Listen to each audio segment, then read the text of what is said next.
नमस्ते बच्चों। कल हमने क्या किए थे, जो पिछली वीडियो थी उसमें हमने क्या किया था, जो ट्रिग्नोमेट्री की आइडेंटिटीज़ थी उनके बेस उनको समझा था कि आइडेंटिटीज़ कहाँ लगनी है और कैसे लगनी है, क्या क्या आइडेंटिटीज़ थी। अब एक क्वेश्चन है हमारे पास। ये क्वेश्चन दिया हुआ है कि इन्होंने साइन ए की वैल्यू दे दी भाई √3/2 और साइन बी की वैल्यू दे दी √3/2 और टेंजेंट सी की दे दी 1। ठीक है, अब हमने निकालना क्या है, ए प्लस बी प्लस सी। तो एक वीडियो जो हमने इसमें की हुई है ट्रिग्नोमेट्रिक टेबल की,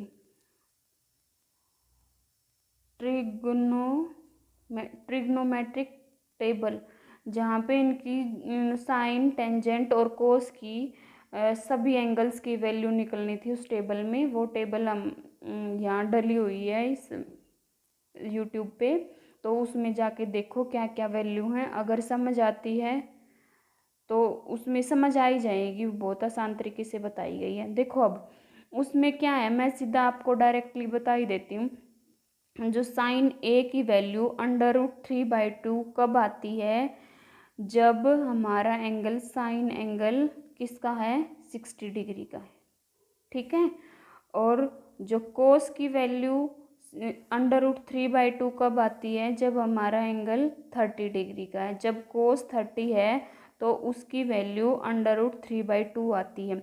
अब टेंजेंट वन कब आता है, टेंजेंट में 1 की वैल्यू आती है 45 डिग्री पे। अब सीधा क्वेश्चन यही था कि ये जो एंगल्स दिए हुए हैं उनका सम बताना था। तो हम कैसे करेंगे, 60 + 30 + 45, तो कितना हुआ, 90 और 45 135। ये हमारा आंसर आ गया। ठीक है, ये क्वेश्चन था ट्रिग्नोमेट्रिक टेबल पे बेस्ड।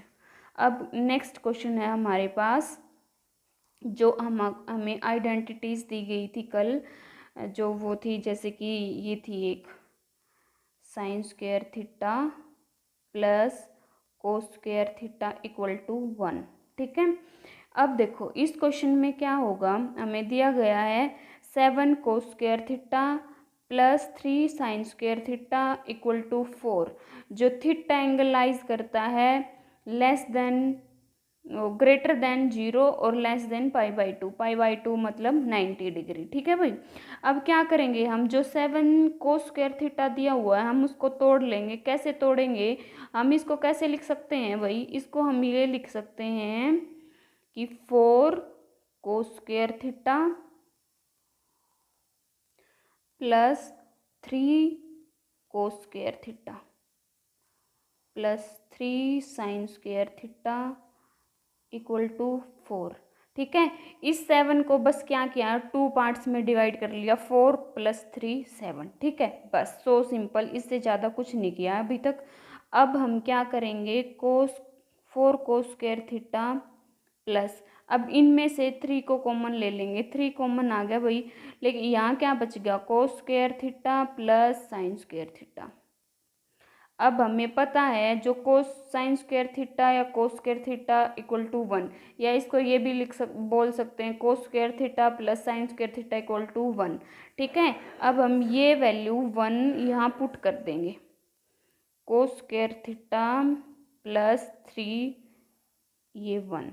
ठीक है, = 4।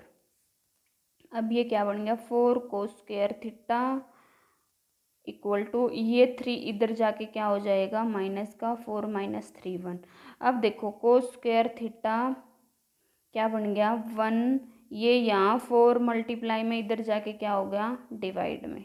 ठीक है, अब देखो, अब हम इस 1/4 को क्या लिख सकते हैं बच्चे, 1/2 का स्क्वायर। ठीक है, ये लिख सकते हैं। अब हमने निकालनी सिर्फ, यहाँ हमें ये वैल्यू cos² की मिल गई, हम निकाल लेंगे किसकी, cos² की। तो इसका इस स्क्वायर से ये स्क्वायर कैंसिल आउट, मतलब ये 1/2 आ गई। अगर cos² की वैल्यू पूछी जाए तो क्या है 1/4, और cos θ नॉर्मल की वैल्यू क्या है 1/2।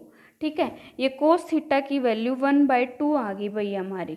अब ये देखो जो यहाँ पे ट्रिग्नोमेट्री टेबल भी यूज़ की जाएगी। देखो भाई जो उस टेबल में अब देखना क्या है, कोस थीटा की वैल्यू 1/2 कौन से एंगल पे है। तो हम अगर वहाँ जाके देखते हैं तो किस पे है, कोस थीटा 1/2 है 60 डिग्री पे। हमने निकालना क्या है, ये हमारी किसकी वैल्यू आ गई, कोस 60 डिग्री की। ठीक है, कोस 60 डिग्री की वैल्यू हमने निकालना क्या है, कहाँ है हमारा क्वेश्चन ये वाला, ये निकालना है टेंजेंट थीटा की वैल्यू, जो यहाँ से थीटा थीटा की वैल्यू। अब हमने निकालना क्या है, टेंजेंट 60 डिग्री की वैल्यू।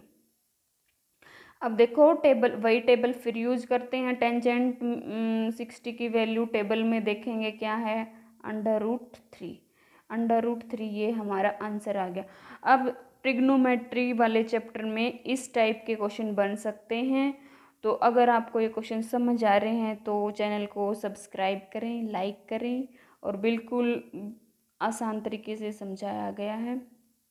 ठीक है, देखो भाई, बाय।